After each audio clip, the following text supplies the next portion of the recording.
Hello everybody, today I want to talk about the difference between knowledge versus embodiment and how these are two completely different things, and it explains the reason why a lot of us feel a lot of frustration along this kind of spiritual inner journey that we go along. So what happens is first we step into knowledge. And knowledge can be quite an easy thing to step into. We can read something, we can hear something, and we can understand something. Our brain says, that makes sense. That's almost what the tick is, the tick in the box for whether you've got the knowledge, is that you have an understanding. Your brain says, that makes sense to me and my reality and my life. And that can happen relatively easily. You know, you can watch a video like this, you can go into a classroom, you can read something, whatever modality it is, you can understand something and you can have a knowledge of it. And you can even have enough knowledge that you can then speak to others about that, because you're tapping into this level of like understanding. But what happens is there's a difference between knowledge and understanding something and embodying it. And some of the signs that you can look out for along your own journey, just to give you a bit of a clue, a bit of an insight into whether you are at that knowledge stage or whether you're really embodied in that understanding, is, so the first one is that when somebody opposes your opinion on that piece of knowledge, on that understanding, so somebody disagrees with you or somebody puts a different opinion forward about it, what happens is, if you are embodied in it, you don't feel this need to bite back, to defend. You don't feel any need to do that, because your knowledge of this subject, of this particular thing, whatever it is coming from this like deep inner knowing. It is coming from this place that you have lived this out in your life and you have seen what it has done for you in your life. And you're also at this place where you're so embodied in it that you know you don't need to like argue for it. It's like you can say, okay, if that doesn't work for you, then, you know, that's great. You've got clarity on something that doesn't work for you. So now you can go and find something that does work for you. But I am so embodied, I am so ingrained in this truth for me that I don't need to convince you to do it, because I already have my own experience that tells me that this works for me. Whereas when we're in a state where we've just got the knowledge, we haven't quite moved into that embodiment phase of that knowledge, is if anybody pushes against that piece of knowledge, we get very defensive over it.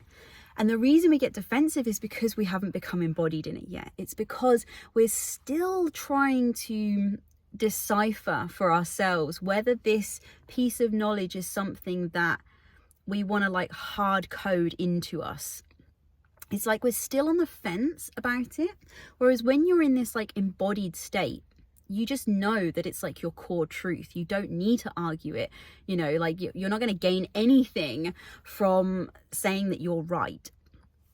Whereas when we're in that, like we've just gained the knowledge and the understanding phase of something, that is when we tend to get more triggered around this topic, or we tend to want to argue our point, because in making ourselves feel right about it,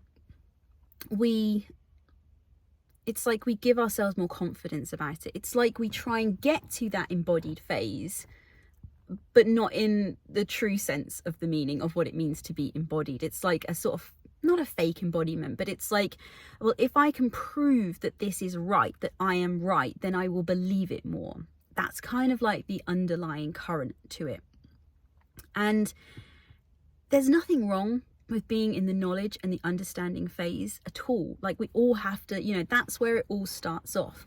And what happens is, the more we keep focusing on that belief, on that piece of insight, that piece of knowledge, the more we start to build evidence for that.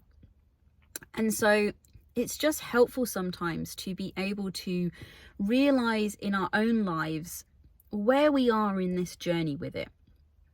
And you start to feel that there's a comfort in that embodiment. And it doesn't mean that because you haven't got to that embodiment phase yet, that it's something that's not right for you, that it's something that doesn't resonate with you. It might just be that you've kind of got outdated beliefs that are kind of still stuck in the way. So for example, you might have a belief around money. So you might believe that, like, yes, I have the knowledge and I have the understanding, and I want to have the belief that money is not the root of all evil, for example, that money is available to anyone, that it is abundant, and, you know, it is available, it can flow to me. But if you're not embodied in that belief, what will happen is somebody will come along and say, well, money is the root of all evil, and I can give you all these examples for it. And you're not quite, like, you want to believe it. Like, it sounds like, you know, something that you want to sort of attach to your belief system, but you're not quite up to speed in your vibration with it. Like, your point of attraction with it is like, it's still a little bit messy. You've still got a few of those old patterns, those old beliefs that are sort of hanging on the sides almost. And so you then it's almost like you having that belief becomes your, like, identity that you feel that you have to defend. Whereas when you're embodying it, you're just living it. Like, you don't really sort of think about it. It's just part of you, and you really don't care whether anybody else believes it or thinks it or not. You know that this belief serves you and it's right for you, and this piece of knowledge is benefiting you. So yes, it's nice to be able to show others, you know, something that you have found that works and that resonates. But ultimately, you kind of at this point where you don't really care with it. It's like, I'm so embodied in this that I'm just going to live this out. And if you choose to want to take inspiration from my embodiment, then that's great. But if you don't, then, you know, that's fine as well. You know, so it just helps to kind of notice those little triggers that we have around being knowledge smart and embodiment smart. And just also because you've embodied something, it doesn't mean that that's like you've found the holy grail. You found the holy grail for you, but not necessarily for everybody else. But normally when you're in that embodiment phase, you know that. It's like, you know, well, this really works for me. And it's like you're at peace with that, like, piece of information, that insight, that belief, that you just don't need to push it. You know, you're happy to share it and, like, enjoy it with others. But if someone doesn't want to come in and get on that, in that vibe with you, then that's okay with you. So just a quick little video today, but I get this come up a lot when I speak to people. You know, you can speak to people who are very knowledgeable around a subject, but if they don't truly believe what it is that they are saying, if they are not truly embodied in that belief, what I tend to find is it comes out as defensiveness. Because why do you need to be defensive if it's like a core belief? You don't need to be. Whereas, you know, the reason we get defensive over our beliefs is because those beliefs are not really, they're either beliefs that aren't serving us, and we kind of know that on a deeper level, or they are beliefs that don't really align with us. And again, we kind of know that on a core level. So it's just an interesting little mindset thing to become conscious of with your own different areas of life and your different belief systems. So let me know in the comments, what do you think about this? Do you find this in yourself, that there's certain areas where you feel like you're knowledge smart and you could have a conversation about it and hold quite an interesting conversation about it, but you're not really embodied in that knowledge yet? And are there other areas in your life where you feel that kind of embodiment? You feel like you don't need to defend anything, like it's just part of you, and you know that it works for you, and it doesn't matter if it doesn't work for anybody else. Let me know. I'd be really interested to know. So if you enjoyed this video, give it a like. Make sure you subscribe to my channel, Josephine Snowling, if you want more information about how you can start to consciously create the life that you desire and live a life beyond your wildest dreams by creating it yourself.